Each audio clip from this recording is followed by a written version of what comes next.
తెలంగాణలోనూ వ్యాపారస్తులకు నష్టం జరుగుతుందని చెప్పేసి గో బ్యాక్ అనే మార్వాడి నినాదం వచ్చింది.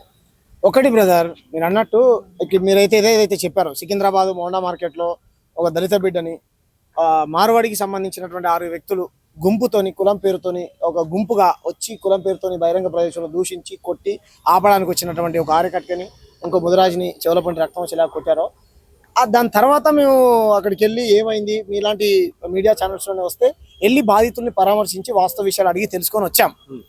ఎవరైనా సరే ఊర్లో కొట్టుకుంటారు, మళ్ళీ కలిసిపోతారు. వాళ్ళు అడిగేదానికి చెప్దాం. ఊర్లో కొట్టుకుంటారు, కలిసిపోతారు, సహజం. పెద్ద మనుషుల దగ్గర కూర్చొని అన్నలదమ్మలా ఒకటే బస్సులో ఉండేటోళ్ళు ఒకటే ఊరటం మంచిదే, మేము కాదనంటే కలిసిపోతే అందరూ కలవాలనే కోరుకుంటాం. పోలీసు వాళ్ళు అరెస్ట్ చేయాలన్నప్పుడు మేము వెళ్ళి ప్రజాస్వామ్య పద్ధతిలో అక్కడ మా నిరసన తెలియజేశాం. ఒక కాల్ ఇచ్చాం. చలో మొండా మార్కెట్ అని కాల్ ఇస్తే కొన్ని లక్షల మందికి రీచ్ అయింది. మీలాంటి ఒక జర్నలిస్ట్ మిత్రుడు ఛానల్ నా దగ్గరకు వచ్చి అక్కడ జరుగుతున్నటువంటి అన్యాయం ఇదేనంటే మేము ఆ అన్యాయాన్ని లేవనెత్తి ప్రభుత్వం దృష్టికి అధికారుల దృష్టికి తీసుకెళ్తే వాళ్ళు కూడా అధికారులు ఫోన్ చేసి పోలీసులు కూడా మంచిగా మాట్లాడారు. మేము కాదని అంటలే. కానీ ఈ ఉద్యమం ఏదో మొండా మార్కెట్లోనే పుట్టిందనో లేకపోతే అక్కడితోనే ఇద్దరు మాట్లాడుకున్నారు కదా ఈ ఉద్యమాన్ని ఆపాలనో అటువంటి ఆరోపణలు ఎవరైతే చేస్తున్నారో అది ఎంత తప్పుడు ఆరోపణలు. మా తెలంగాణ పైన, మా సంస్కృతి పైన, మా సాంప్రదాయాల పైన నార్త్కు సంబంధించినటువంటి గుజరాత్, రాజస్థాన్, మారివాడి వాళ్ళ ఆధిపత్యం ఎక్కువైపోయింది. బంగడి, దాల్బాటి, కచోరి, రకరకాల పండుగల్ని ఇక్కడ మీరు చేసుకుంటా ఉన్నారు. చేసుకుంటే మాకేం అభ్యంతరం లేదు. కానీ అవే గొప్ప పండుగలు, మా గొప్ప పండుగలు కాదనేటువంటి భ్రమలో మా వాళ్ళు మునిగిపోతా ఉన్నారు. ఆఖరికి ఏ స్థాయికి దిగజారిపోయారు మన తెలంగాణ కొంతమంది ఇలా మాట్లాడే వ్యక్తులు అంటే తెలంగాణ వాళ్ళకు వ్యాపారం చేసుకోరాదని తెలంగాణ వాళ్ళతోనే మాట్లాడిపిస్తారు. తెలంగాణ వాళ్ళు తాగుబోతులని తెలంగాణ వాళ్ళే అంటారు. మనం తాగుబోతులు అయినందుకేనా రామప్ప చెరువులు కట్టింది ఎవరు? కాకతీయులు ఎవరు? గోల్కొండకు రాళ్ళు మోసిన వాళ్ళు వీళ్ళు, చార్మినార్ సున్నం వేసిన వాళ్ళ. ఇలా చెప్పుకుంటూ పోతే తెలంగాణ ఉద్యమంలో కొన్ని వందలు ఉన్నాయి. తెలంగాణ వాళ్ళు తాగుబోతులు అయితేనా ఇంత పెద్ద అద్భుతమైనటువంటి నాగరికతను నిర్మించిన నడవడిక నేర్పించింది? కాబట్టి మీరు ఏదో ముసుగులో ఏదో చేయాలనుకుంటే మీకే ప్రమాదం. ఇక్కడ ప్రధానంగా తెలంగాణలో ఉన్నటువంటి ముఖ్యంగా ఉత్పత్తి కులాలు. ఇప్పుడు వెనకట బర్రెలు ఎవరికి ఉంటుండే బ్రదర్? అందరికీ ఉంటుండే. కానీ మెజారిటీగా బర్రెలు అనగానే యాదవన్నులు గుర్తొస్తారు మనకు. యాదవన్నులు పాల కేంద్రాలు పెట్టుకునే వాళ్ళు, యాదవన్నులు ఇంటింటికి వచ్చి పాలు పోసేవాళ్ళు. లేదంటే వేరే కులాల వాళ్ళు చెంబు పట్టుకునో పొద్దుగానే గొల్లల ఇంటికి పోయి పాలు తీసుకురాపోరంటే పోయి పాలు తీసుకుని వచ్చేవాళ్ళు. గ్రామంలో ఒక వాతావరణం ఉండేది. ఈరోజు మార్వాడి, రాజస్థాన్కు సంబంధించిన వ్యక్తులు వాళ్ళు పెట్టుకొని వాళ్ళ వృత్తిని కూడా ధ్వంసం చేశారు. స్వర్ణకాలు బంగారం పనులు ఒక ఒప్పందం చేశారు వాళ్ళు. ఇంతకుముందు బంగారం పని చేసేటువంటి ఒక అన్న ఏదో ఛానల్లో మాట్లాడుతూ పుస్తల తాడు ఏదైతే ఉంటుందో అది మేమే చేసేటువంటి మాకు మాత్రమే చేసేటువంటి హక్కు ఉండాలని వాళ్ళు ఎప్పుడో తీర్మానం చేసుకున్నారంట. ఇది ఇప్పుడు ఎవరు చేస్తా ఉన్నారు? ప్రాంతేతరుడు చేస్తా ఉన్నారు. ఈ రకంగా దోపిడీ జరుగుతూ ఉంది. ఏమంటారు, దేవుని శిల్పికారులు ఉంటారు కదా, విశ్వకర్మలు, పోతులూరి ఇబ్రాహిం గారి వారసులు, వీళ్ళు ఎవరైతే ఉన్నారో మా వృత్తి మొత్తం ధ్వంసం అవుతుంది. వాళ్ళు రోడ్లు ఎక్కారు. గతంలో మార్వాడీలు అందరూ కలిసి ఒక వ్యక్తిని కొట్టారు, ఏళ్ళు ఇరగొట్టారు అనేటువంటి వీడియోలు కూడా ఉన్నాయి. వీళ్ళంతా నకిలీ వస్తువులు అమ్ముతున్నారు. ఇట్లా రకరకాలైనటువంటి ఆరోపణలు ఈ నార్త్ వ్యాపారుల మీద ఉన్నది బ్రదర్. సో ప్రజల నుంచి ఆదరణ వస్తుంది. నేను లేవనెత్తాను అంతే. ఇప్పుడు ఇది నా ఉద్యమమో లేకపోతే ఇంకోల ఉద్యమమో వ్యక్తిగతమైన నాకేం స్వార్థ ప్రయోజనాలు లేవు బ్రదర్. నేను సామాన్యమైనటువంటి మీలాంటి మనిషిని. ప్రజా ఉద్యమాలలో ఏదో పాపులారిటీ కోసం అంటా ఉన్నారు కదా. చెప్తా brother. PAGIDIPALLI Pagidipalli SHYAMSON Samson. Evidence Aadhaar card ఉంది. మా నాయన పేరు రాజమల్లు RAJAMALLU. మా అమ్మ పేరు కలమ్మ, మా చెల్లె పేరు మౌనిక, మా తమ్ముడి పేరు సందీపు. వీళ్ళు చేస్తున్నటువంటి ఆరోపణ ఏదైతే ఉందో నాకు సంతోషమే. నన్ను ఉత్తగా ప్రచారం చేస్తా అంటే అరెస్ట్ నేను ఎందుకు వద్దంట? చేయండి, మీరు చేయండి, కాదనంటలే. మీకు నిజంగా నా మతమే సమస్య అనుకుంటే రేపే అయ్యప్ప మాలో ఆంజనేయ స్వామి మాల వేసుకుంటా. నాతో పాటు ఉద్యమంలో కలిసి మీరు నడుస్తారా? ఇదంతా వీళ్ళ ఏదో మనిషిని బలహీనపరచాలి, ఏదో మానసికంగా వేధించాలి, మానసికంగా హింసించాలనేటువంటి ఒక ఆలోచనే తప్ప ఇది కాదు. మీకు నిజంగా మతమే ప్రాబ్లం అనుకుంటే చెప్పండి 100%. బేసిక్ గా నేను నా వీర వనితల్ని, సమ్మక్క సారక్కలు నమ్ముతా. అదే కంకణం కట్టుకుంటా, అదే పోరాటం చేస్తాం. వీర వనితలు నమ్ముతాం మేము. బోనం ఎత్తుకుంటాం. ఆఖరికి నేను బతుకమ్మ ఎత్తుకొని పండుగ చేసినటువంటి వీడియోలు, ఫోటోలు నేను మీకు పంపిస్తా. వీళ్ళు ఎత్తుకున్నారు ఎప్పుడన్నా? పాట పాడతారా నాతో పాటు? బతుకమ్మ పాట ఆడిన వాళ్ళు వీళ్ళు కదా. కాబట్టి ఇది మత సమస్యనో లేకపోతే ఇంకోనో ఏదో చెప్తున్నారు. వాళ్ళకి ఏమంటున్నారు, ఎవరున్నారు?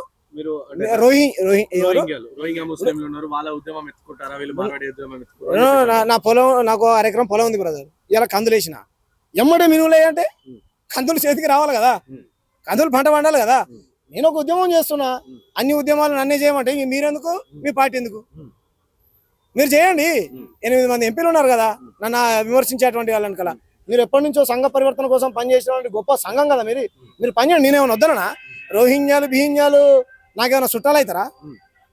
లేదా ఇట్లా ఆరోపించట్టు మీకేమైనా చుట్టాలు అవుతారా? వాళ్ళు ఎందుకు పట్టుకోవట్లేరు మీరు? కాబట్టి మీరు ఉద్యమాన్ని తప్పుదో పట్టేయడం కోసం ఇటువంటి కథలు చెప్పకండి. ముఖ్యంగా మా కల్చర్ పైన దాడి జరుగుతూ ఉంది. మీరు నకిలీ వస్తువులు అమ్ముతా ఉన్నారు. మహబూబాబాద్ లో మీరు నకిలీ వస్తువులు అమ్ముతున్నారు అనేటువంటి వీడియోలు బయటకు వచ్చాయి. కర్నూలులో నకిలీ ఫోన్లు చార్జర్లు అమ్ముతున్నారని, మహబూబ్ నగర్ దగ్గర మన నాగర్కర్నూలులో కోమటల్లు రోడ్లు ఎక్కారు. ఇలా సబ్బండ కులాల రోడ్లు ఎక్కి అణువణువున గ్రామాన తెలంగాణలో రోడ్లు లేనటువంటి గ్రామాలు ఉన్నాయేమో కానీ మారువడి కొట్టు లేనటువంటి గ్రామం లేదు. మరి తెలంగాణలో ఉన్నటువంటి కులాలు వీళ్ళు బతకాలి. వీళ్ళు అంటున్నారు కదా, మరి ఆ కులాలు విశ్వకర్మలు, మన చేనేత కార్మికులు. జయరాజ్ అని అద్భుతంగా చెప్పిండు, నాటి చేనేత చేదారిపోతున్నది, నేడు సిరిసిల్ల ఉరిసిల్ల అవుతున్నది, బతుకమ్మను బతకలేనమ్మను, తెలంగాణమ్మను బువ్వలేనమ్మను, కద్దరేసుకున్న నేతల్ని చూస్తుంటే కడుపులో దేవినట్టు అవుతున్నది, పాలు దాగి రొమ్ము గుద్దేటి కొడుకుల్ని పాతరేయాలనిపిస్తుంది అన్నాడు. మా శ్రీకాంతాచారి అగ్నికి కాలిపోయింది. ఈ రాష్ట్రాన్ని తీసుకొని పోయి గుజరాతీ మార్వాడి రాజస్థాన్ పెట్టుబడిదారుల చేతిలో పెట్టడానికి కాదు. మా బెల్లి లలితక్క ముక్కలైంది. ఒకప్పుడు బాపణల కోసం పోరాటం చేసిరు, ఒకప్పుడు దీనికి సంబంధించి కొమటల కోసం పోరాటం చేసిరు. ఇప్పుడు ఈ ఉద్యమం మొత్తం దీనికి సంబంధించి అందరూ పేట ఆర్టిస్టులు వీళ్ళందరూ పోయి మానవుల దగ్గర డబ్బులు అడుక్కుంటారు ఈ బ్యాచ్ అంతా అని చెప్పేసి కూడా ఒక్క ఆధారం తీసుకొచ్చినా సరే బ్రదర్, ఒక్క ఆధారం తీసుకున్నా సరే నేను ఈ ఉద్యమాన్ని వెనక్కి తీసుకుంటాను బ్రదర్. ఒక్క ఆధారం, తమ్ముడు ఉన్నాడు 100 రూపాయలు కావాలంటే నాకు ఇస్తాడు. ఎందుకు? నా నిజాయితీ తెలుసు కాబట్టి. ఒక్క మార్వాడి ఇట్లా చెప్పేటోళ్ళు ఎవరైతే ఉన్నారో నాకు తెలిసి మమ్మల్ని టార్గెట్ చేసి వాళ్ళ దగ్గర వసూలు చేసుకున్నారు తప్ప నా నిబద్ధతకు, నా నిజాయితీకి నేను చెప్తున్నాను కదా, చాలా జెన్యున్ వ్యక్తులం మేము పనిచేసే వాళ్ళం. వాళ్ళకి తెలియదు కావచ్చు ప్రజా సమస్య. నేను చెప్తున్నా కదా, ఈ రాష్ట్రంలో 128 కుల దురహంకారాలు జరిగినాయి బ్రదర్. వీళ్ళైతే పెద్ద పార్టీ కదా. మాల బంటి అనో పిల్లగాడు చచ్చిపోయాడు. ఓకేనా? నిన్న కాక మొన్న జగిత్యాల జిల్లా వెలటూరు మండలం కిషన్రావుపేటలో సల్లూరు మల్లేష్ అనే పిల్లగాడు చచ్చిపోయాడు. తోడబుట్టిన వాళ్ళు మొత్తం 5. మల్లేష్ చిన్న అబ్బాయి. వినండి బ్రదర్, 4 ఆడపిల్లలు, ఒక్కడే తమ్ముడు. అత్యంత కిరాతకంగా పట్టపాటీలు నరికి చంపేశారు. ఎందుకు ఖండించలే వీళ్ళు? నాగం అనేటువంటి ఒక యాదవ బిడ్డని కానిస్టేబుల్ శ్రీకాంత్ అనేటువంటి పిల్లగాడు చేసుకుంటే పట్టపాటీలు ఉద్యోగం అనుభవిస్తుంటే చంపేశారు. ఎందుకు ఖండించలే వీళ్ళు? వాళ్ళని ఎందుకు పరామర్శించలే? దేశభక్తి గురించి మాట్లాడేటువంటి వ్యక్తులు, తెలంగాణ శ్యామ్ అనేటోడు వీర జవాన్ సచిన్ జాదవ్ అని చెప్పేసి మన మురళీనాయక్ చనిపోయినప్పుడే మన ఆపరేషన్ సింధూరు అప్పుడు సచిన్ చనిపోయాడు. నా దగ్గర వీడియోస్ ఉన్నాయి, ఫోటోలు నేను పంపిస్తా. పొద్దునట్టే 4 గంటలకు లేచి ఇదే వెహికల్ తీసుకొని మా మిత్రుడు వెంకటేష్ అని ఉంటాడు, సచిన్ని మా దళిత బిడ్డ అయినందుకు ఎవరు పట్టించుకోవట్లేదని వెళ్ళి అంత్యక్రియలలో పాల్గొని నా చేతులతో బుద్ధిస్ట్ కల్చర్తో ఆయన అంత్యక్రియలు చేస్తే అందులో పాల్గొని వచ్చా. ఈ నాయకులు దేశభక్తి గురించి మాట్లాడుతున్నారే, దేశ రక్షణలో ప్రాణాలు కోల్పోయింది మేము కదా. ఆ సచిన్ దగ్గరికి ఎందుకు పోలే? సో ఫైనల్ గా ఎప్పుడైనా తెలంగాణ శ్యామ్ కి ప్రాణహాని ఉంది? ఎందుకంటే ఆడియో కాల్స్ అవి మీకు మార్వాడోలు ఫోన్ చేసి ధమ్కేయడం అవన్నీ కూడా చూస్తాం. సో ప్రాణహాని ఉందంటారా? ఇప్పుడు నేనేమంటున్నా అంటే బ్రదర్, మా శ్రీకాంతాచారి చనిపోయాడు. ఓకేనా? తెలంగాణ ఉద్యమంలో అనేక మంది విద్యార్థులు అమరవీరులు అయ్యారు. మలి దశ కావచ్చు, తొలి దశ కావచ్చు, ఎంతో మంది ప్రాణత్యాగాలు చేశారు, దెబ్బలు తిన్నారు, కేసుల పాలయ్యారు. ఇటువంటి విమర్శలు వస్తాయి బ్రదర్. నేనేమంటున్నా అంటే, మీరు చంపుతా అంటే నేను భయపడా, కానీ మీరు చంపుతా అంటే కనుక తెలంగాణ సమాజం మీ మీదకే తిరగబడుతుంది. మీ బెదిరింపులకు తెలంగాణ శ్యామ్ భయపడ్డాడు కాదు. నేను ఇంతవరకు ఎవరిని వ్యక్తిగతంగా తిట్టలే. నన్నే వాడంట వీడంట నా అమ్మని అక్కని చెల్లెని తిడతా అన్నా సరే నేను భరిస్తా ఉన్నా. ఎందుకనంటే నాకు సంస్కారం ఉన్నది.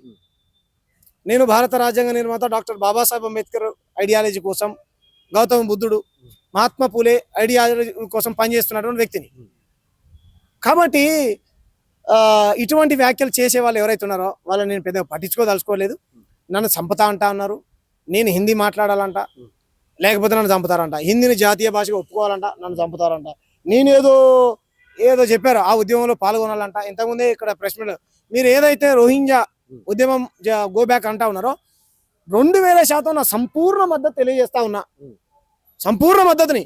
రోహింగ్యాలతో అందరి ప్రమాదే. దయచేసి రాజకీయ నాయకులు, ఇక్కడ ఉన్నటువంటి ముఖ్యమంత్రి గారు, ముఖ్యంగా నరేంద్ర మోడీ మన ప్రధానమంత్రి గారు, కేంద్ర హోంమంత్రి గారు, మీరు సీరియస్గా యాక్షన్ తీసుకొని వాళ్ళని ఎంత తొందరగా పట్టుకుంటే అంత మంచి పేరు మీ ప్రభుత్వానికి వస్తుందని ఈ రోహింగ్యాలు ఎవరైతే నన్ను అడుగుతాను. నేను మొన్న కూడా చెప్పిన, నేను హోంమంత్రినా, నా మద్దతు కావాలని తెలియజేస్తా. ఓ పని చేయండి, నేను ఒక లైన్ మీద పనిచేస్తున్నా బ్రదర్. ఇప్పుడు నేను అడిగేటువంటి ప్రశ్నలు వాళ్ళ దగ్గర సమాధానం ఉన్నాయా? నేను చెప్పినటువంటి ఏదో నాగరాజు అనేటువంటి వ్యక్తిని చంపినప్పుడు ఎక్కడ పోయారు వీళ్ళని అడుగుతా ఉన్నారు. 100% ఒక మనిషి చంపినప్పుడు కరెక్ట్ కాదు, దాన్ని ఎవరైనా ఖండించాల్సిందే. నాగరాజు విషయంలో మా రాంప్రసాద్ బత్తుల రాంప్రసాద్ ఖండించలేదా? బత్తుల రాంప్రసాద్ కానీ నేను కానీ ఇంకా చాలా మంది కానీ ఖండించలేదా? అన్ని దళిత సంఘాలు ఖండించినాయి కదా. మీరు కేవలం హిందూ ముస్లిం పంచాయతీ పెడతానికి కేసులు టేకప్ చేస్తామనంటే మేము ఆ కోణంలో మీకు విషయం తెలుసో తెలియదు బ్రదర్. చిలుకూరు బాలాజీ టెంపుల్ రంగరాజన్ గారి పైన రాఘవరెడ్డి అనేటువంటి ఆంధ్రాకు సంబంధించినటువంటి వ్యక్తి వచ్చి దాడి చేస్తే పోయి నిలబడి ప్రజాస్వామ్యంలో దాడులు కరెక్ట్ కాదని చేశాను బ్రదర్. ఐ హ్యావ్ ఎవిడెన్స్, నా దగ్గర ప్రూఫ్స్ ఉన్నాయి, వీడియోస్ ఉన్నాయి, తెలుసా? కాబట్టి నేను ఎవరికి వ్యక్తిగతంగా వాళ్ళ పట్ల మాకేం వ్యక్తిగతంగా ఎవరికి మాకు కోపం లేదు. మా కల్చర్ ధ్వంసం అవుతా ఉంది, మా వ్యాపారాలు ధ్వంసం అవుతా ఉన్నాయి, రకరకాల ఇప్పుడు ఈ పెద్ద చర్చ. కాబట్టి మీరు ఇక్కడ బతుకుతే బతకండి, మాకేం బాధలేదు. కానీ స్థానికస్తులకు మీరు వ్యాపారాలు పెట్టుకున్నా, కంపెనీలు పెట్టుకున్నా, ఏది పెట్టుకున్నా మా ప్రాంతం వాళ్ళకు 80% ఉద్యోగ ఉపాధి అవకాశాలు కల్పించండి అనేది మా డిమాండ్. ఇంకేమైనా అడగాలనుకుంటే అడగండి.